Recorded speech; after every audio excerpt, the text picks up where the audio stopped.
Speaker, may I start by paying a small tribute to the government, because just last week they passed secondary legislation, albeit made possible by this side of the House's groundbreaking Precision Breeding Act 2023, that will mean more resilient crops, further food choices and enhance our food security. Because although it may pain some on the government benches, they have to admit it, they are making some use of the hard-won Brexit freedom secured by these benches. Why would we give those away?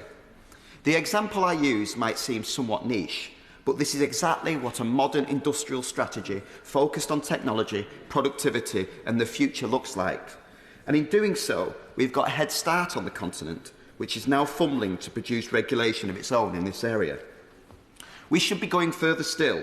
Gene editing has the power to reduce the impact of animal disease and stop pandemics in their tracks. Researchers at Imperial College London and the Roslin Institute Edinburgh are now close to making breakthroughs on bird flu-resistant poultry using gene editing. The government needs to introduce secondary legislation for farmed animals as it's done for plants. I visited Imperial's Silwood campus in my constituency. The students there are doing incredible things. When they make breakthroughs, our regulatory framework should allow us to nimbly make use of them. But there is a very real risk that, with next week's reset, the government could kill the progress with the sanitary and phytosanitary agreement they are negotiating. Companies who are at the forefront of the agricultural industry have raised their concerns about this reset, and I know that my colleagues, the Honourable Member for Mid-Norfolk in particular, the DEFRA Select Committee and the APPG for Science and Technology and Agriculture have done the same. This is a rare and much needed, as they hammer our farmers on the opposite benches, competitive USP for British agriculture.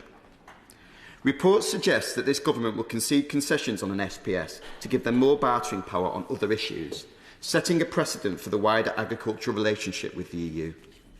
Bending over backwards for an establishment that the British people voted to reject. We would also be signing ourselves up to the rules we have no power to influence. There were good reasons to leave the EU. There were good reasons to stay in the EU. Reasonable people could and did disagree.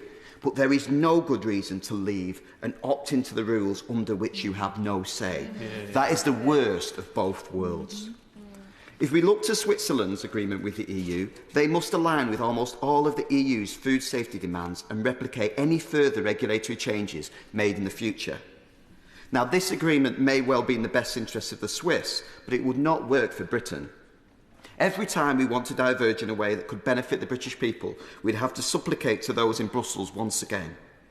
Carve-outs are possible, but we all know what tends to happen when the Prime Minister negotiates. When Labour negotiates, Britain loses. A reset deal with a deep SPS agreement would be short-sighted, offering maybe a quick boost in the near term, but taking the wins from the sails of longer-term, game-changing investment that is starting to flow in.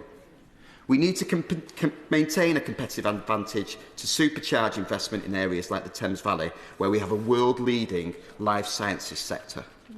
So I would warn the government not to chain Britain to the economic anchor of the EU and the dead hand of its precautionary principled regulators, especially when last week's secondary legislation on precision breeding is such a clear example of what regulatory autonomy for an innovative UK could do for us. Thank you very much, Madam.